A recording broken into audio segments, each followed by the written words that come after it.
नमस्ते आप सभी को। कैसे हैं आप सब? आई होप आप सब अच्छे से होंगे, अपनी पढ़ाई भी अच्छे से कर रहे होंगे। आज हम देख लेते हैं सूरदास जी का जीवन परिचय और कक्षा 12 की हिंदी में सूरदास जी के पद दिए गए हैं। तो जब कवि की कविता है तो फिर हमें उनका जीवन परिचय भी याद करना जरूरी रहता। कक्षा 12 की परीक्षा में वार्षिक अर्धवार्षिक परीक्षा में सूरदास जी के जीवन परिचय के संबंध में कई बार प्रश्न पूछे गए हैं। चैनल की प्लेलिस्ट बनी हुई है तो कवियों का जीवन परिचय संपूर्ण वहीं पर दिया गया है, तो आप लोग प्लेलिस्ट पर जाकर के कवियों के जीवन परिचय को पढ़ सकते हैं, देख सकते हैं। चलिए तो देख लेते हैं जीवन परिचय सूरदास जी का। मध्यकालीन वैष्णव भक्त कवियों में सूरदास का स्थान श्रेष्ठ है। कैसा? मध्यकालीन वैष्णव भक्त कवियों में, मध्यकालीन यानी कि जो भक्ति कालीन का समय था, उस समय वैष्णव भक्त जो विष्णु के उपासक थे उनमें सूरदास जी का सर्वश्रेष्ठ स्थान है। सूरदास ने भक्ति धारा को जन भाषा के व्यापक धरातल पर अवतरित करके संगीत और माधुर्य से मंडित किया है। क्या किया है सूरदास जी ने? भक्ति धारा को जन भाषा में व्यापक यानी कि बड़े रूप में सामान्य जन में लिख करके संगीत और माधुर्य से उसको सजा करके प्रस्तुत किया है आम जनता के बीच में। सूरदास विठलनाथ द्वारा स्थापित अष्टछाप के अग्रणी भक्त कवि थे। भक्ति काल में विठलनाथ ने अष्टछाप कवियों की स्थापना की थी। देखो, अष्टछाप का मतलब होता है, आप लोगों को वैसे अष्टछाप के बारे में थोड़ा सा बता दूं मैं कि विठलनाथ थे और इन्होंने अष्टछाप की स्थापना की थी, जिसमें कृष्ण भक्ति के 8 कवि थे। उनमें से सूरदास जी सबसे प्रमुख कवि थे, है ना। इनका जन्म 1478 ईस्वी, तो आपको सन में ही याद करना है। 1478 ईस्वी यानी कि जन्म जो है सन में है हुआ था, और संवत 1535 विक्रम में आगरा के समीप रोनकता नामक गांव में हुआ था। कुछ विद्वान दिल्ली के समीप सीही नामक स्थान में इनका जन्म स्थान मानते हैं। वल्लभाचार्य जी ने इन्हें दीक्षा प्रदान की और गोवर्धन स्थित श्रीनाथ जी के मंदिर में इनको कीर्तन करने के लिए नियुक्त किया गया। इस प्रकार आप आजीवन गौघाट पर रहते हुए श्रीमद् भागवत के आधार पर श्री कृष्ण लीला से संबंधित पदों की रचना करते रहे और मधुर स्वर में उनका गायन करते रहे। ठीक है, तो मुख्य रूप से आपको क्या याद करना है? इनका जन्म स्थान, कि सूरदास जी कैसे थे, मध्यकालीन जो भक्ति धारा के वैष्णव भक्त कवियों में सर्वश्रेष्ठ थे और अष्टछाप के प्रमुख कवि थे। इनका जन्म 1478 ईस्वी में कहाँ हुआ था? आगरा के समीप रुनकता नामक ग्राम में हुआ था। कुछ विद्वान दिल्ली के समीप सीही नामक स्थान भी मानते हैं। इतना आपको याद रखना है। इसके अलावा इन्होंने दीक्षा वल्लभाचार्य जी से दीक्षा प्रदान की थी, दीक्षा ली थी, और गोवर्धन स्थित श्रीनाथ जी के मंदिर में क्या करने लगे थे? कीर्तन करने लगे थे। और आजीवन गौघाट पर रहते हुए श्रीमद् भागवत के आधार पर क्या किया इन्होंने? श्री कृष्ण लीला से संबंधित पदों की रचना करते रहे और मधुर स्वर में उनका गायन करते रहे। बस इतना ही आपको याद रखना है। बाकी जो अन्य प्रतियोगी परीक्षाओं के लिए है तो पूरा एक एक लाइन आप लोगों को याद करनी है, लेकिन कक्षा 12 के बच्चों के लिए प्रमुख रूप से उनका जन्म स्थान, उनके गुरु और कहाँ पर रह कर के उन्होंने अपने पदों की रचना की, इतना ही याद करना है। आगे हम देख लेते हैं महात्मा सूरदास का जन्मांध होना विवादास्पद है। मतलब सूरदास जी थे तो कई विद्वान बोलते हैं कि कैसे थे? जन्मांध यानी कि यह जन्म से अंधे थे। विवादास्पद का मतलब होता है कई लोगों में आपसी सहमति नहीं है, मतलब एक दूसरे अपने अपने जो विचार हैं वो बताते हैं। कोई कहता है कि नहीं नहीं वो जन्मांध थे, कोई कहते हैं कि नहीं वो जन्म से अंधे नहीं थे। ऐसे आपस में जो विचारों का मेल ना होना उसको विवादास्पद बोलते हैं।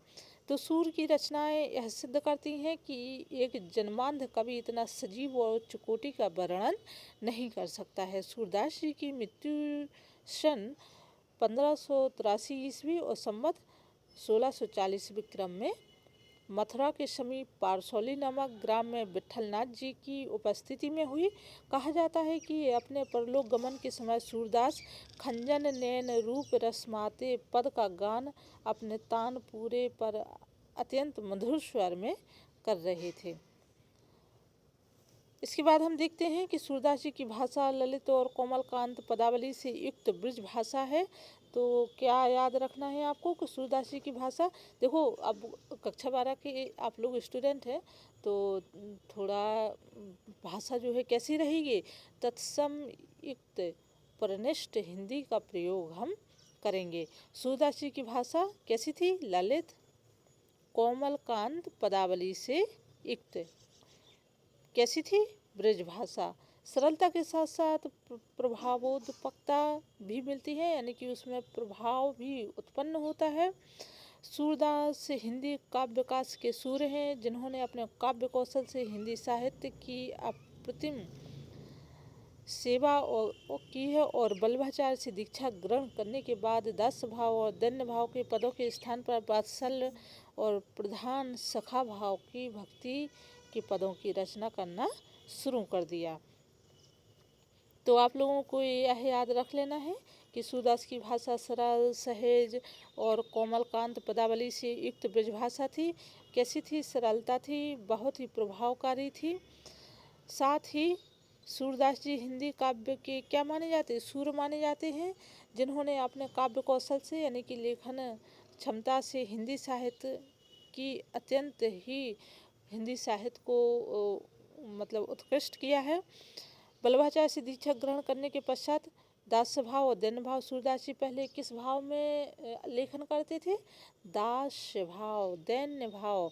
तो जब उन्होंने वल्लभाचार्य से दीक्षा ग्रहण की तो उसके बाद से वह वात्सल्य यानी कि जो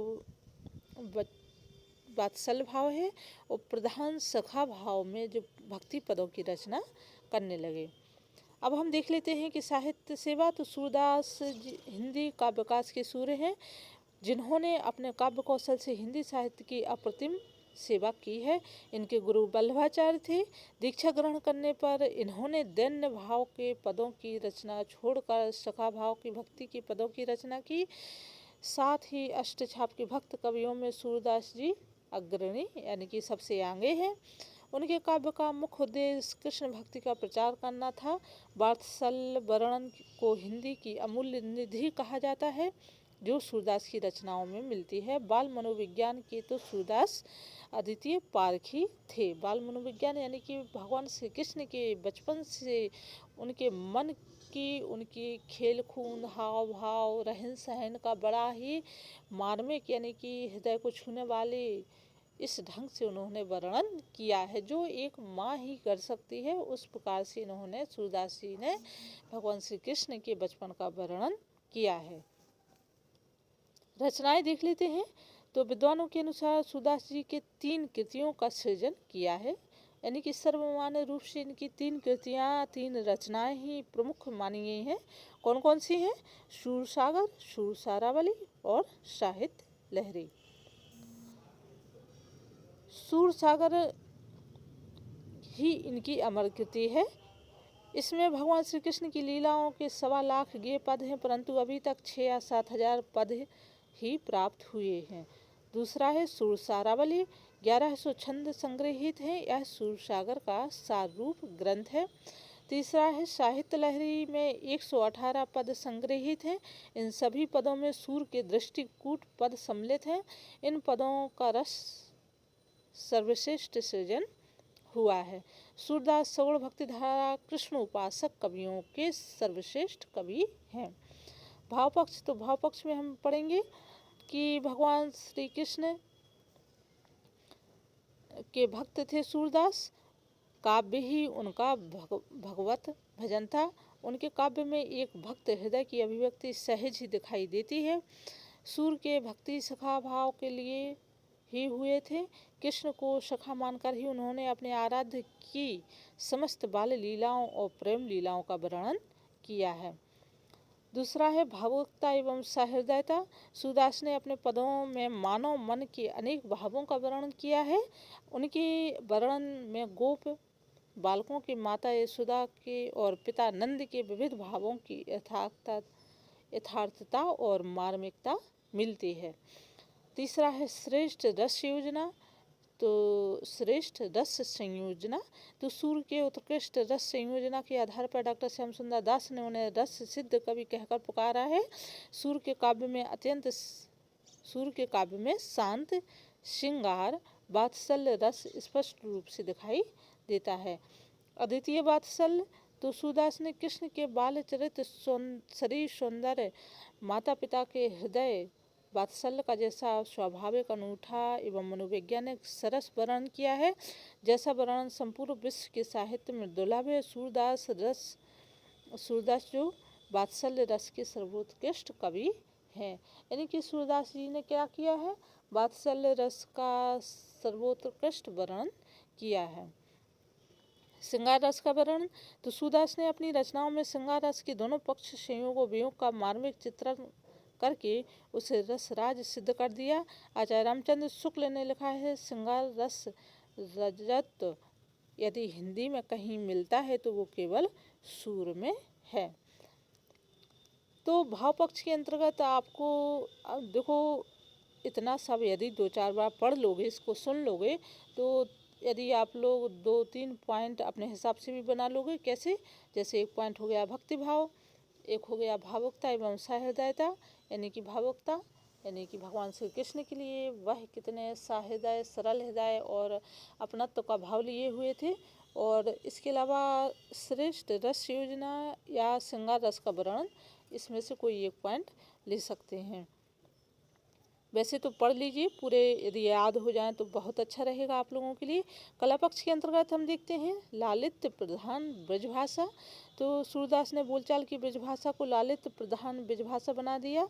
उनकी प्रयुक्त भाषा सरल, सहज, प्रभावशाली, जिससे भाव प्रकाशन की क्षमता का आभास होता है। सूरदास ने अवधि और फारसी शब्दों और लोकोक्तियों के प्रयोग से अपनी भाषा में चमत्कार उत्पन्न कर दिया। भाषा में माधुर्य प्रवृत्ति दिखाई देता है। गेय शैली, तो सूरदास ने अपनी काव्य रचना गेय पद शैली में की है। माधुर्य और प्रसाद गुण संपन्न शैली वर्णनात्मक है। उनकी शैली में वचन वक्रता और वाग विधिकता उनकी एक विशिष्टता है। तीसरा है अलंकारों की सहज आवृत्ति। तो सूरदास की रचनाओं में अलंकार अपने स्वाभाविक सौंदर्य के साथ प्रविष्ट हो जाते हैं। डॉक्टर हजारी प्रसाद द्विवेदी के अनुसार अलंकार शास्त्र तो सूर के द्वारा अपना विषय वर्णन शुरू करते ही उनके हाथ जोड़कर पीछे दौड़ पड़ता है। उपमानों की बाढ़ आ जाती है, रूपकों की वर्षा होने लगती है। छंद योजना में हम देखते हैं संगीतात्मकता। तो सूरदास ने मुक्तक के पदों की रचना की है। उनके पदों में संगीतात्मकता सर्वत्र परिलक्षित होती है। साहित्य में स्थान, तो सूरदास जो है अष्टछाप के ब्रजभाषा कवियों में सर्वोत्कृष्ट कवि हैं। इनके बाल प्रकृति चित्रण, वात्सल्य तथा श्रृंगार का वर्णन अद्वितीय है। सूरदास का क्षेत्र सीमित है, पर उनके वे एक छत्र सम्राट या जो सम्राट हैं, राजा हैं, वे कहे जाते हैं। वे अपनी काव्य कला और साहित्यिक प्रतिभा के बल पर हिंदी साहित्य जगत में सूर माने जाते हैं। जब तक सूर की प्रेमासक्ति वाणी का सुधा प्रवाह है, तब तक हिंदू जीवन में समरसता का स्रोत कभी सूखने नहीं पाएगा। तो ये हो गया सूरदास जी का जीवन परिचय। जीवन परिचय में आप लोगों को सूरदास जी का जन्म सबसे पहले क्या लिखना है, जन्म समय कब है, सन 1478 ईस्वी, कहाँ है, आगरा के समीप रौनकता नामक गांव में। और यह भी लिखना है कि कुछ विद्वान दिल्ली के समीप या दिल्ली के पास जो सीही नामक स्थान है वहाँ मानते हैं। इनके गुरु का नाम लिखना है। तो वल्लभाचार्य जी से इन्होंने दीक्षा ली थी। और भजन कीर्तन कहाँ किया था? गोवर्धन स्थित श्रीनाथ जी के मंदिर में इनको कीर्तन करने के लिए नियुक्त किया गया था। पूरे जीवन भर कहाँ रहे? गऊ घाट पर स्थित गऊ घाट पर रहते हुए श्रीमद् भागवत के आधार पर क्या किया? कृष्ण लीला से संबंधित पदों की रचना की और मधुर स्वर या आवाज में उनको गाते रहे।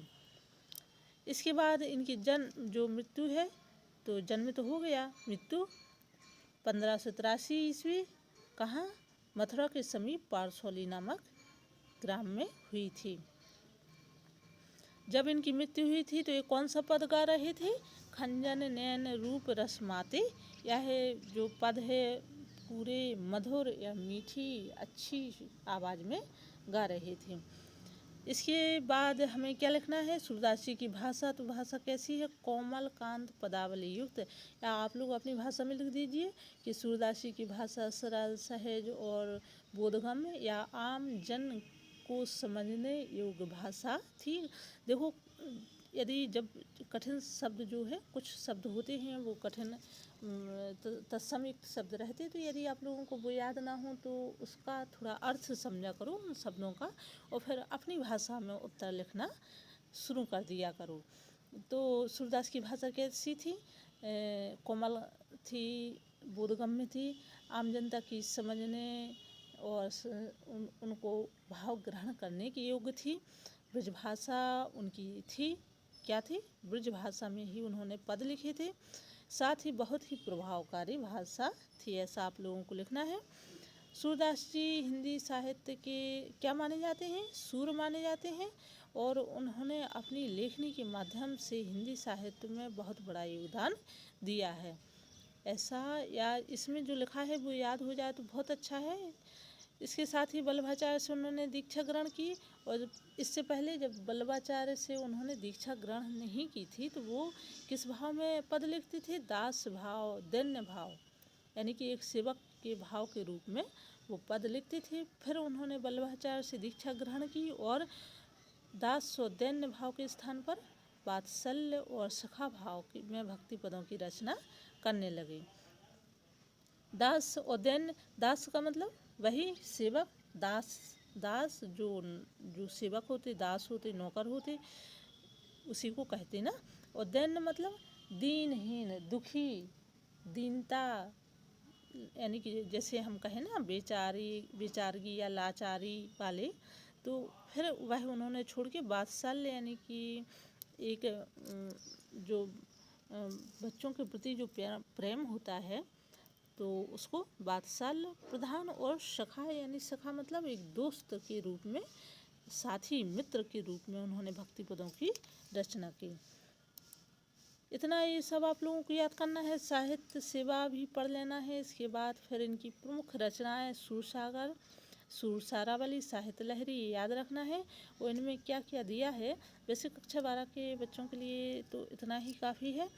बाकी जो अन्य प्रतियोगी परीक्षाओं के लिए है तो आप लोग याद कर लीजिए कि इसमें क्या दिया है, सूरसागर में, सूरसारावली में और साहित्य लहरी में क्या क्या दिया है, यहाँ पर लिखा है।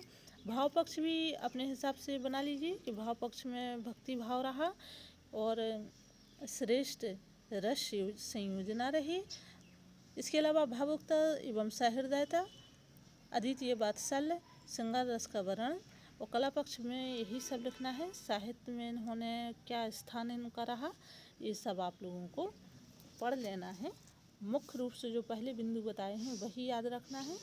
और एक सार गर्भित, देखो जब जीवन परिचय किसी भी कवि का हो, कोई भी उत्तर हो, तो क्योंकि अब ये आप लोग कॉलेज में नहीं हो, अभी क्लास में हो, तो कक्षा 9, 10, 11, 12 के बच्चों के लिए उत्तर लेखन कैसा होना चाहिए? सार गर्भित होना चाहिए, संक्षिप्त, ज़्यादा विस्तार युक्त नहीं, संक्षिप्त और सारगर्भित जानकारी होनी चाहिए, कि यानी कि एक सीमित शब्दों में आपके उत्तर, पूरा उत्तर जो आ जाए। ठीक है, तो उम्मीद करते हैं कि वीडियो आप लोगों को अच्छा लगा होगा। वीडियो देखने के लिए बहुत बहुत धन्यवाद। अभी तक यदि चैनल सब्सक्राइब नहीं किया है तो चैनल सब्सक्राइब कर लीजिए। और मैं बार बार करती हूँ कि आप लोग क्लास वाइज जितने भी बच्चे हैं, मेरे प्यारे बच्चों, जुड़ो आप लोग और कमेंट में लिखो, और यदि आप लोग कहेंगे तो मैं लाइव आऊँगी, आपकी सारी समस्याओं का समाधान भी दूँगी। तो हम फिर मिलते हैं नई वीडियो नई जानकारी के साथ, तब तक के लिए धन्यवाद।